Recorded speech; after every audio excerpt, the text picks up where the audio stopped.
প্রশ্নে বলা হয়েছে দুটি নল দ্বারা একটি চৌবাচ্চা যথাক্রমে 25 ও 30 মিনিটে জলপূর্ণ হয়।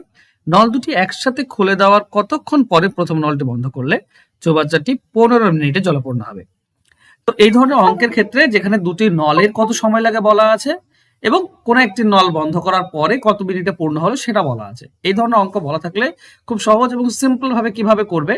তো নিয়ম হচ্ছে যে নলটা বন্ধ করার কথা বলেছে প্রথম নলটি, এটাকে বাদ দেব।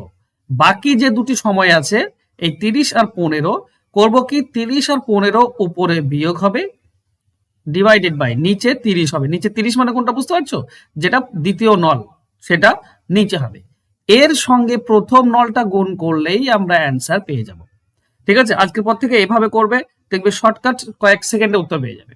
উপরটা হচ্ছে 15, তো 15 ডিভাইডেড বাই 30 ইন্টু 25।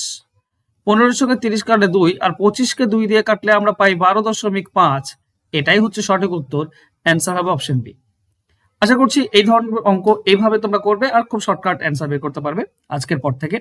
তো আশা করছি ভালো লেগেছে, ভালো লাগলে অবশ্যই লাইক কমেন্ট শেয়ার করে দিও। ধন্যবাদ।